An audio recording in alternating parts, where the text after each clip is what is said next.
Good afternoon. This is Jim Werbenough again, and today's subject is the Australian Light Horse. This is an arm of the Australian Army that I started covering about maybe 15 years ago when I was asked to do a presentation on it by Mark Warner, who owned the old Back Alley Books in Chardon, Ohio. This was a little different. I didn't have quite as many sources. One of the really essential ones was one that he gave me as compensation and a reward for doing the presentation, and which I rely on extensively for this one. Also with that presentation, there were no graphics as there was no projector, and it was all it was a lot of fun. Then this year, I was asked to do presentations for the Origins War College and the Armchair Dragoons at the Origins Game Fair in Columbus, Ohio in June. So one of the topics that I chose was the Australian Light Horse. What you're about to see here is a continuation and expansion on that. It was the last one of the convention that I did, the fourth one on, I believe it was Saturday, and what led directly into my participation on a game designers forum. Now, I was limited to 1 hour there, and one thing that was a little different from this Origins than other conventions was there was a lot more interest in the presentations, with more people showing up and asking questions, most of which I was prepared to answer. And I really had to fight to get it in under an hour.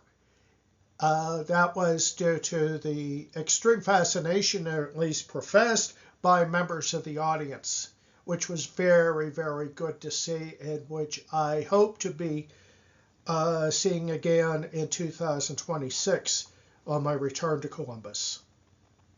So, without further ado, let's get on to my analysis of the Australian Light Horse. Not a matter of blow by blow, battle by battle, but an analysis that I hope shows some of the underlying factors, the evolution of the arm, and not so much a battle by battle account. So, that was further ado, despite my promise. And now we get to the Australian Light Horse. Let's start at the beginning, which is the best place. Australia had developed from a prison colony into a nascent people, both distinct from and a major part of the British Empire. And this really occurred by the 1850s.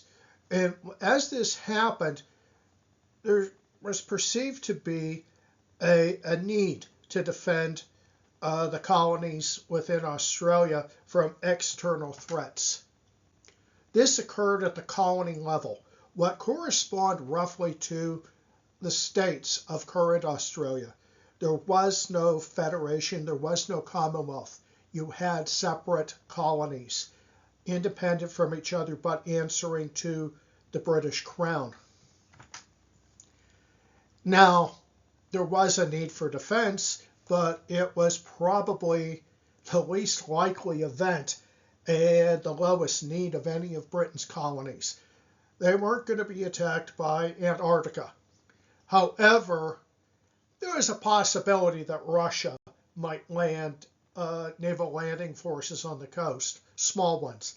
Maybe Japan, but that was mitigated by the fact that Britain and Japan had an alliance starting with the opening of Japan in the 1850s, really, and it lasted until 1922.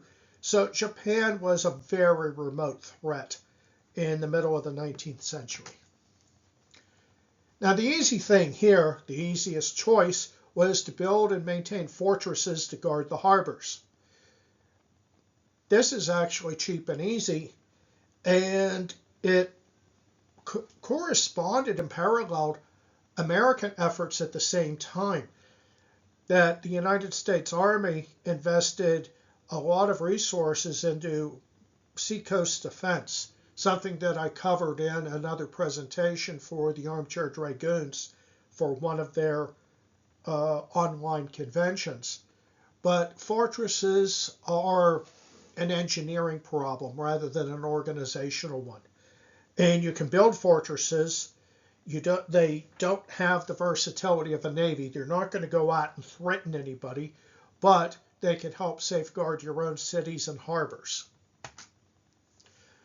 At the same time, Australians perceived a need to have mounted troops to protect against landing forces, say those Russian Marines who come in and maybe ride over the countryside to attack a city from the rear. That you're going to need mobile troops for that, and mounted troops were preferred. Now comes the next big question, consequent of that is, what kind of mounted troops? You could use cavalry. These were horse soldiers defined by their ability to charge with cold steel, arme blanche as the French called it. Now this required a high level of training, not something that they thought they could do on weekends and summer camp. These were usually professional full-time soldiers who devoted their professional lives to learning how to charge with cold steel, as well as the other tasks that cavalry could be called upon to perform, such as scouting, preventing the enemy's cavalry from penetrating your cavalry screen, foraging, securing lines of communications. There are a whole bunch of tasks that go beyond charging with a sword, but charging with the sword remained the definitive task of professional cavalry. And of course, part-time citizen soldiers are ill-suited to this. You want long service professionals. Now, mounted infantry is a little different. They're not true cavalry by any definition. These are infantry that just used horses to ride to the battlefield. These were used in the American West, where U.S. Army infantry units would move around on mules, maybe horses, dismount, go into battle. It's more strategic and operational than tactical mobility. You can think of the horse as almost a battle taxi or a truck in World War II or later eras. But the horse is a means to an end. It's not the definitive characteristic of the mounted infantry. They're infantry that just happen to be on horses for the moment, really. And they're a little easier to train, but don't expect them to do all the cavalry tasks. They're not cavalrymen. Finally, we've got what they termed mounted rifles. These are guys who are trained to perform all the cavalry functions except the charge. They don't rely on l'arme blanche in combat. They don't use swords. They rely on firepower. Chiefly, they're armed with rifles, similar to the mounted infantry, but they do cavalry tasks. Everything except that charge. And this is consistent with the skill levels as they saw it of citizen volunteers. You don't need the long service, dedicated professionals for mounted rifles that you need for cavalry.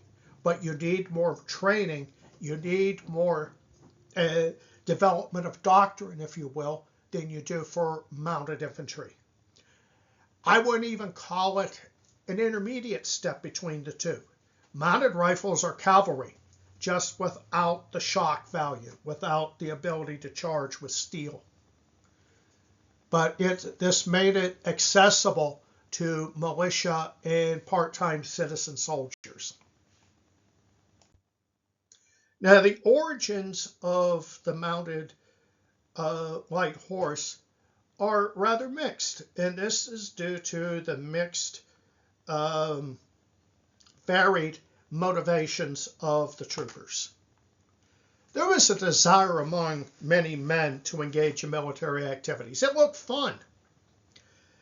The history of the American National Guard much of it is actually social. That it was a place for men to put on a uniform, basically be a soldier part-time, and sometimes drink heavily. There are stories of National Guard units not perceiving the seriousness of the Cuban Missile Crisis and arriving in Florida for a possible invasion of Cuba, basically unable to stagger off the bus. It's social, it's fun, and National Guardsmen have told me this, that you can be a soldier part-time, you can be dedicated to your country, dedicated to your skills, but you spend most of your time doing civilian stuff as a civilian. That there is a social hobby component to this. And many Australian men in the 19th century saw this, and they were attracted to it. Secondly, well, Australia, especially today, tends to look at itself as less integrated into the British Empire, and there is a significant Republican small r movement within the country to leave the sovereignty of King Charles or anyone else who may be on the throne. In the 19th century, there's a very strong commitment to the British Empire as a concept. They were not Britons, but they were loyal to Britain. And this always has to be considered basically into World War II when looking at Australian political and military decision making. They were part of a greater whole. Now, looking at the first two motivations, you can have a lot of fleeting commitments and enthusiasm, where the desire to be a soldier collides with the reality of being a soldier. Time and often monetary commitments become too high for a lot of people, and they end up drifting away. And this wasn't helped by the colonial governments. They wanted the best defense they could get without spending any money. And then again, maybe they didn't even want a really good defense. They just wanted to save money. Closest parallel I can find is Bob Nutting's stewardship of the Pittsburgh Pirates, which is incredibly cheap. Australian colonial governments were very much the same way. And just showing up was a burden. They're cheap. As a result of all this, a lot of units had very fleeting lifespans. They're gone in a couple years as government does not fund them and the enthusiasm of the participants wanes. And they just sort of drift away, and so does the unit. Among the influences for the Australian light horse in the 19th century were the American Civil War. They saw mounted rifles on both sides doing cavalry tasks and doing it very well. Consider Benjamin Grierson's raid that facilitated Grant's campaign at Vicksburg in 1863. Also the operations of Jeb Stuart for the Confederacy. You could see success there. You could also see failure, where he failed to provide Lee with accurate intelligence and reconnaissance during the Gettysburg campaign while he was performing a cavalry / mounted rifle operation of raiding Maryland for wagons, supplies, and horses, some said seeking his own glory rather than serving the Army of Northern Virginia. So they could see strengths, they could see weaknesses. What they did not see were very many charges hell-bent for leather with a sword, and not really with a lance. So that traditional aspect of cavalry was less present in the American Civil War, while the use of firepower and mobility were certainly ascendant. They also saw the Northwest Mounted Police in Canada, who evolved into today's Royal Canadian Mounted Police. They were initially a paramilitary police force descended from the traditions of British cavalry that operated effectively on the prairies in the west of Canada and took a prominent part in the suppression of the Métis Rebellion under Louis Riel. And they were an influence. Then you have the First Boer War in 1880 and 1881.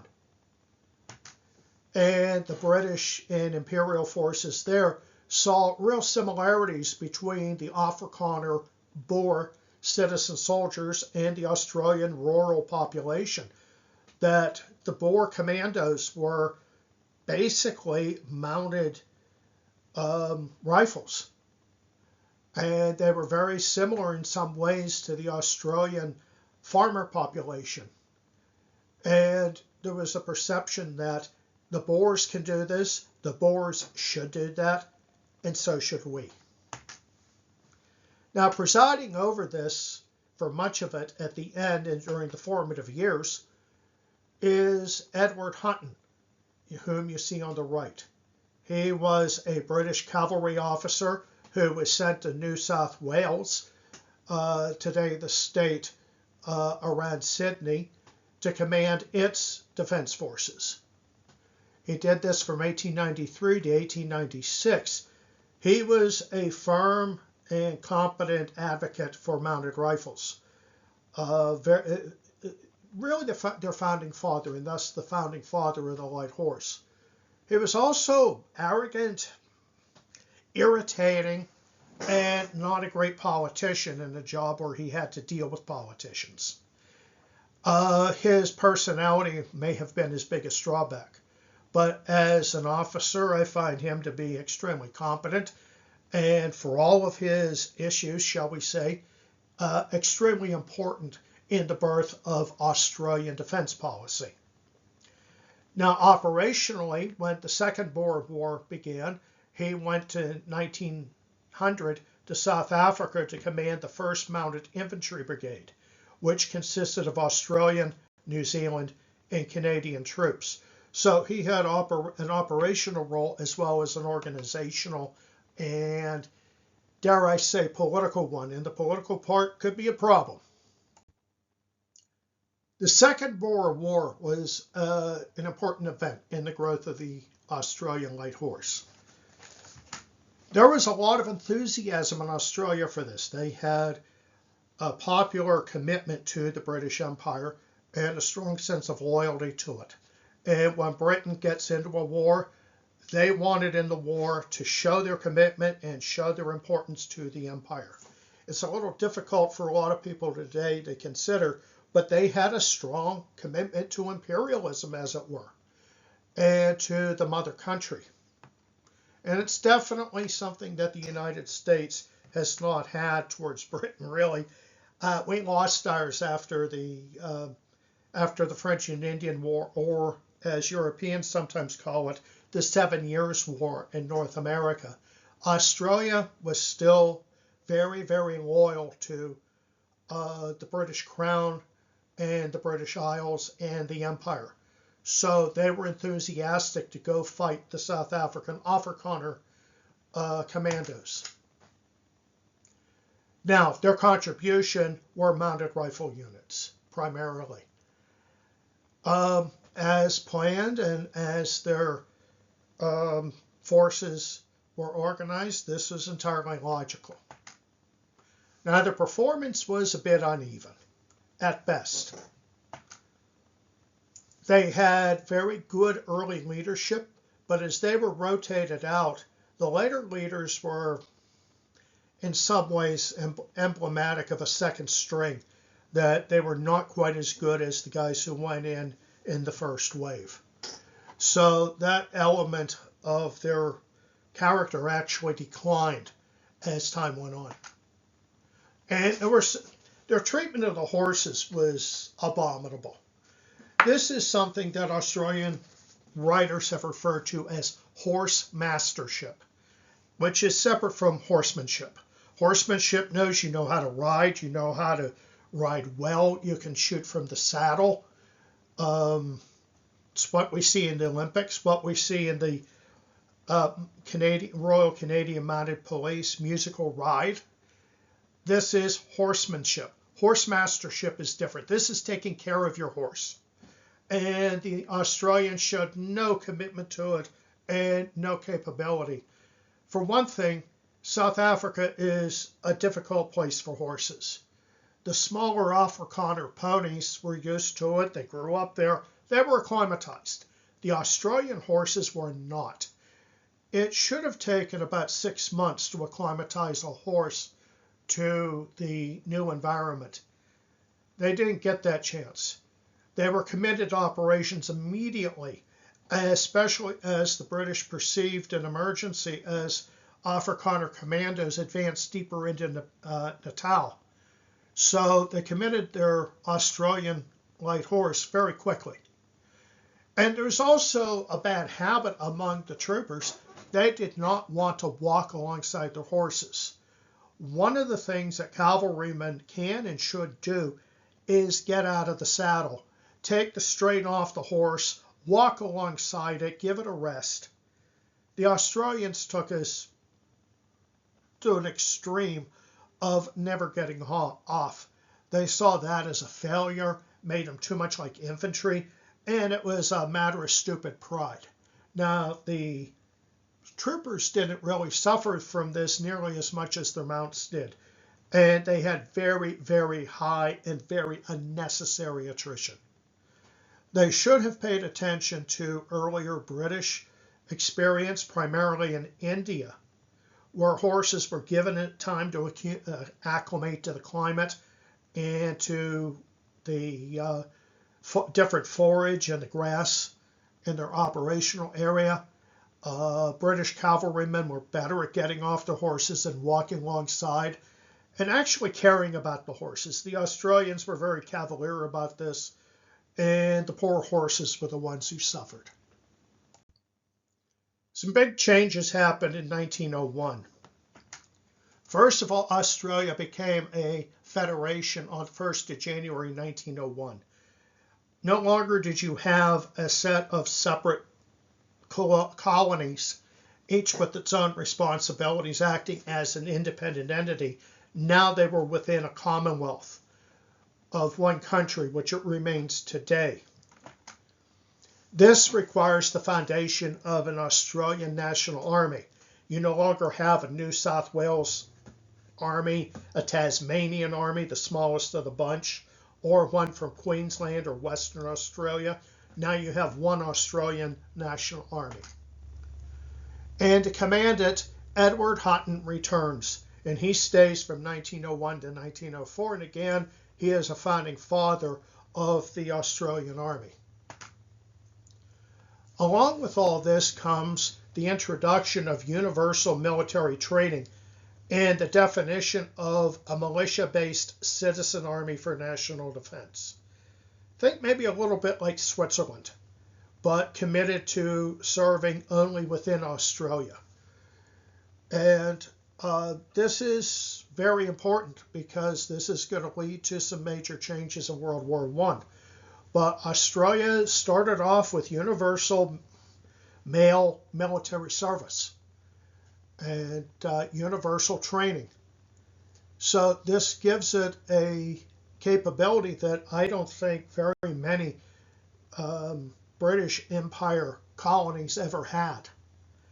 That they had a strong potential for military strength and citizen service that few, if any, of the others did.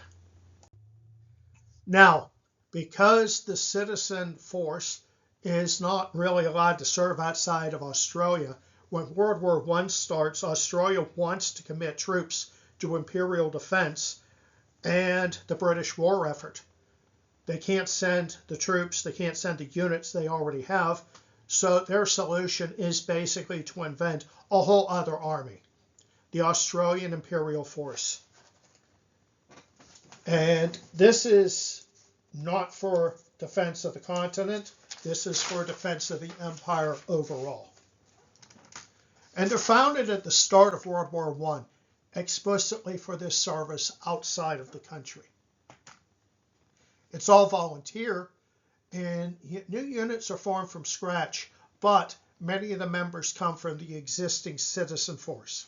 So they already have a modicum of training and can transfer into the Australian Imperial force rather easily. And they go into combat first in 1915 at Gallipoli. And they do this dismounted. They don't take their horses to Gallipoli. And they perform adequately, but they're handicapped by the fact that their units are smaller than those of the regular infantry. And they do contribute to the Australian memory of World War I. If you ever see the movie Gallipoli with Mel Gibson, I believe it's his first, he plays a member of the Australian Light Horse who fights in Gallipoli. And it's a bit of a skewed propaganda piece that makes the British look like idiots. I don't think it was quite as bad as the movie produced and made by Rupert Murdoch makes them out to be. The Australians were not quite the victims. They were, and I don't think that they were expended so unnecessarily as the movie makes them out to be. But this is their commitment. This is where they first see blood in World War I. Now, they subsequently concentrate their light horse regiments in Egypt for the Egyptian Expeditionary Force. And they see limited action, some units do, against the Senussi Brotherhood based in Libya in the Western Desert, a place that will become famous for much more active mechanized conventional warfare in World War II. But the Australians fight the Senussi Brotherhood, an Islamist group in the Western Desert. Now, the bulk is committed to the Egyptian Expeditionary Force, which is tasked with defending the Suez Canal. So this is the direction that the Australian Light Horse will take, both in terms of strategy, operations, and its identity throughout the war, not facing west towards the Senussis, but facing east towards the Ottomans and Palestine. Now, part of the defense of Egypt and the Suez Canal involved invading Sinai and then Palestine in order to achieve strategic depth. That threats to the canal could be forestalled by pushing the Ottomans back. This was done by the Egyptian Expeditionary Force under Sir Archibald Murray. And he starts by invading northern Sinai towards Rafah. And as part of that, he builds a railroad and a water pipeline. The railroad would remain there really until after the 1967 war, when the Israelis tore up the tracks and used them to support overhead cover along the Bar-Lev line. Murray was the one who started the railroad, and he also builds a water pipeline. Water is essential in the desert, and Murray is very strong when it comes to logistics. As it would turn out, maybe not as good in terms of strategy and operations, but he has an extremely good grasp of logistics and the need to keep his men and his horses watered. The men train in Egypt extensively. They're not going to jump off the boat and go into action as they did in South Africa, and neither will their horses. That they're acclimatized, and the level of training is raised when it comes to horse mastership. These men are taught to care about their horses, take care of them, and their attrition drops way, way off. This is absolutely essential, and I think this reflects well on Murray as well as his subordinate commanders. Now, Murray is strong when it comes to logistics, but the Second Battle of Gaza in 1917 is basically a disaster and a costly one, and he ends up being replaced. Here we see Murray on the left. He is replaced by the man most associated with World War I in Palestine, and that is Sir Edmund Allaby on the right. I think he's one of the better British generals of World War I. Kind of like Hutton, he's irritating as hell. His men regard him as a martinet. He's concerned about appearances. But he has an imagination too. When he commands the British Third Army at Arras, he hides his troops in caves and tunnels underneath the city to conceal them from German reconnaissance. Something I don't recall any other World War I general doing. And at the same time, once he achieves success, he does not adequately press the breakthrough. Then again, it's World War I on the Western Front who did. Now, he is sent to Palestine in 1917 to press the situation there. Lloyd George especially wants more British aggressiveness and more of an offensive away from the Western Front to exploit Britain's strengths and to divert Central Powers' attention from the main areas of contention in France and Belgium. So Allenby is sent to replace Murray. Here we have a very good combat general replacing the guy whose logistical sense made all this possible. I give a lot of credit to both. Allenby is the one, though, who winds up with all the accolades from British success in Palestine and Syria. Now, under Allenby, the Egyptian Expeditionary Force and the Australian Light Horse, as a part of it, become more successful, and they also undergo a lot of tactical evolution. First of all, they went in with the assumption that citizen soldiers could not be trained as cavalry and that the saber and lance were obsolete. This is an assumption that many people today still have. Ha ha, funny people charging with the sword into machine guns. And we've been taught that ever since the end of World War I. The Middle East, and especially Palestine, was a different situation. And these assumptions were proved to be flawed, at least in this theater. Now, during World War I, there was a continuing interest in the use of cold steel among light horse officers, Australian, New Zealand, and also among some British cavalrymen in the yeomanry who served alongside them. And they never gave up their hopes that they could use cold steel in battle. And they did, most famously on the 8th of November 1917, when Australian light horsemen charged at the Battle of Beersheba in the Negev. And they did not have swords. They used their bayonets instead. Now, if you watch the movie The Light Horseman, which I recommend you do, it has one of the greatest cavalry charge scenes in the history of movies. And you see these guys charging under the command of the Australian General Sir Harry Shavel, one of the great figures of Australian military history, that these troops charge with their bayonets, and nobody expects them to do it, neither the Ottoman, not the Germans, and not their British colleagues, and not the soldiers themselves. This really isn't true, because they have been training for this, that they had practiced charging with their bayonets. And the 4th Light Horse Brigade proves that this can work. Subsequently, all the horse soldiers train with swords. The lance is passé, but they can still use the saber. And the 4th Light Horse Brigade shows they can. And they adapt actually backwards, as we might think, going back to l'arme blanche from the doctrine of firepower. They don't give that up, but they expand their capabilities to a bygone era.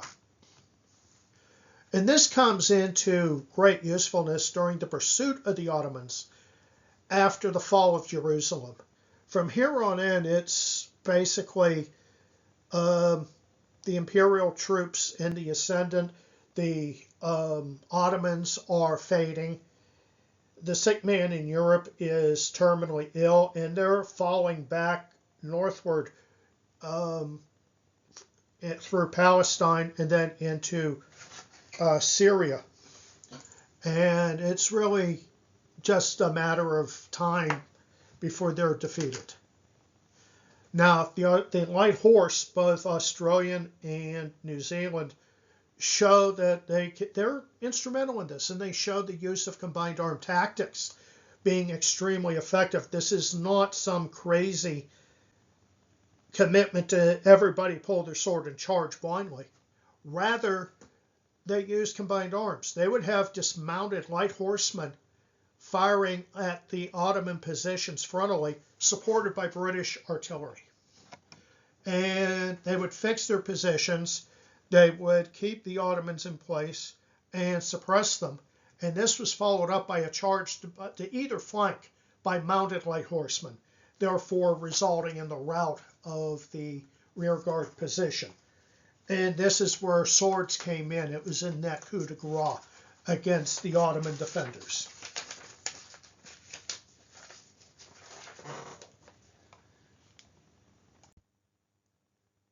Now, with the defeat of the Ottoman Empire, the Australian light horse is at its peak. And from there, it's a steep decline. I have to note that there were a lot of post-war tensions with local populations, especially Arabs. And the Arabs were regarded in a very negative light, both unofficially and officially. Correspondence is full of absolutely horrible things regarding the Arabs. And this is reflected officially. Even the Australian official history of the campaign notes that the Arabs were little better developed than the Australian Aborigines, which is a slap at both. Racism much, but there's hostility towards the Arabs, and it's reciprocated. And part of this is a very disgraceful episode that takes place on the 10th of December, 1918. What happens on the 9th of December, there is a New Zealand trooper named Leslie Lowry. An Arab goes into his tent and steals the kit bag that he is using as a pillow. Lowry gives chase. The man turns around and shoots him. And about 3 hours later, Lowry dies. And the Australian and New Zealand troops were just aghast at this. So they went into the village of Surafend, Palestine nearby, and accused the headman and the villagers of stealing from their friend and killing them. And of course, the headman says, "No, it wasn't us. We can't produce the thief because we have no idea who it is." These guys are infuriated, and they attacked the village at 7 o'clock on the evening of 10 December. And there were about 10,000 Anzac troops, including probably some British, who pushed their way through the fence carrying bayonets, pick handles, and iron bars. And as one of them, Ted O'Brien, an Australian, notes in a memory in 1988, he says they had a good measure of rum and, quote, done their blocks. And they went after the Arabs with the bayonet. Half an hour later, there's a massacre. And after they destroyed the village, they raided a camp of nearby Bedouins. And they burned the camp down. By 9 o'clock, they're back in their tents. Now, 6 days after the massacre, Sir Edmund Allenby is absolutely furious. And he orders the men to assemble the entire Anzac Mounted Division. He calls them cowards and murderers. Says he was ashamed to lead them. But this is actually a mistake. Allenby had recourse to military justice to punish these men. Instead, he dishonored the entire division and refused to finalize awards to men who had earned them in combat. I think it's a black mark on everybody that the Anzac troops were engaged in what we would consider a human rights violation, what Western armies at the time would consider a gross violation of the rules of war, indiscipline, cruelty to a local population, and there's nothing good that could be said about Surafend. And this should have been handled by military justice. Instead, Allenby took an extrajudicial approach that did not punish the soldiers responsible, instead punished everybody, and I view this as a morale-killing mistake. Eventually, he did relent, and he awarded the medals that were in the process of being awarded, but it's a big black dishonor on the White Horse of both New Zealand and Australia, and whatever British soldiers took part in this outrage. If you expect me to paint a happy face on this, you're going to keep on waiting for a very long time. Surafend is a damn disgrace. At the same time, this is when Zionism is attracting a lot of European Jews to Palestine, the old Ottoman name for the province. And we have a lot of European Jews escaping anti-Semitism and being drawn to the idea of a Jewish homeland in the Levant and what would become the state of Israel. And the White Horsemen have a fair amount of enmity with them. They see the Jews as being cleaner and more honest than the Arabs that they dealt with. They don't have quite the racist views that Europeans might, which is very refreshing. And I'm also reminded that one of the other founding fathers of the Australian Army, Sir John Monash, who served on the Western Front, was himself Jewish. So we see a refreshing break from the usual Western anti-Semitism among the Australian Light Horse, but Surafend, it remains a very, very black mark, and one that echoes really to this day in both Australia and New Zealand. And Surafend has been unfortunately lionized and celebrated by the loony right and the neo-Nazis in New Zealand especially. And they should be bloody well ashamed of themselves too. Well, they're neo-Nazis, what do you expect? Now, at the end of the war, the Australian Imperial force is demobilized. And everybody goes back to being underfunded. Again, the Bob Nutting approach to defense does not pay off any more than it does in baseball. And they go back to being severely underfunded.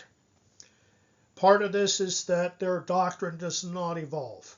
They remain stuck in the last war, even as technology and the art of war progresses into a more mechanized approach. They're not part of it. They're still riding their horses. They're still reminiscing over Palestine, and they're not going anywhere intellectually, operationally, or in any way. And they lose the competition with motorized and armored units naturally. These are the wave of the future. Horses are not. And the mounted units really end in 1944. They have limited engagement in New Guinea, basically guarding supplies over the Kokoda Trail in World War II, but otherwise they're gone.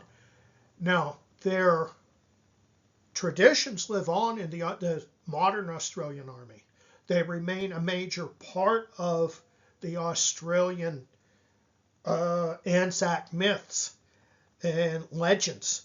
They are part of Australia's identity. You cannot underestimate Surafend, notwithstanding their positive contributions to Australian identity, even nationalism, and the growth of the Australian Army, which today some regiments do maintain a lineage back to the Light Horsemen. They're a formative element that lasted about as long as they could. And I would say a very important one. And I'm not going to denigrate them. The Surafend is a big mistake, just like and a black mark, just as My Lai is for the United States Army. But overall, their contributions to the Australian national identity and that of their forces is extremely important, and maybe even more so than their contribution to the Allied victory in the Ottoman province of Palestine and then in Syria. Give a lot of credit to their commanders, including Harry Chauvel. Lawrence of Arabia takes a very dim view of him. Everybody else seems to see him as a very competent, humane soldier. This part of T.E. Lawrence's 5 Pillars of Wisdom is probably a bit fictional. That Chauvel's one of the great generals of the war, in my view, and one who may not be recognized today outside of Australia because he was Australian, and just without the second strike of being Jewish, like Monash. Here comes the anti-Semitism again, guys, but I consider him one of the best generals of this conflict. Admittedly, they had terrible generals in general in most armies. The most successful ones would be Paul Letov-Vorbeck, the German who commanded in East Africa, who actually won his war. He went in as a lieutenant colonel. Brusilov on the Eastern Front for the Russians was generally good. And there weren't a whole lot of others, maybe Mustafa Kemal for the Ottomans, who really achieved the most after the war in the Turkish War of Independence. Allenby ranks very high, but it's a very short list considering how big this war is. And I do think that this is part of the outcome that Australia punched above its weight and contributed more than could be expected of them during this war. And yes, the Light Horse is central to that. Sources. Okay, one of the there are really 3 basic sources that I used the first time out at Origins. I used the first one on the Australian Light Horse from the ANZAC portal of the Australian government, their Department of Veterans Affairs. That's a very good, succinct timeline and worth consulting. Jean Bow's book from Cambridge, Light Horse, A History of Australia's Mounted Arm, I think is the best. And that was the compensation that I got from the folks at Back Alley Books for presenting about this in Chardon, Ohio. And it's the book I wish I had had when I was doing the research. Trust me on this, it's excellent. There's a good article on Archibald Murray from the International Encyclopedia of the First World War. The National Army Museum in Britain has a good page on Edmund Allenby, the Bull, as he was sometimes known, and not necessarily in a positive manner. Gawlett's book is The Official History of Australia and the Great War, Volume 7. And this is about the Australian Imperial force in Sinai and Palestine. As I said, it has its flaws for being a book from its time and rather different attitudes than we would have, but it's one of those foundational sources that should be viewed. Now, Scott Hamilton's article in North and South magazine in New Zealand on the memories of Serafand is well worth reading, and it doesn't just go into detail about the massacre itself, but also the memories of it.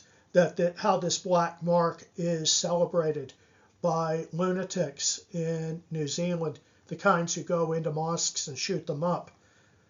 And for this reason, it's worth reading. That we have the Anzac legends, and then we have the fascist lunatics with a different view and different legends, things that they should not be celebrating. It's a big difference between remembering something and learning from it and celebrating it.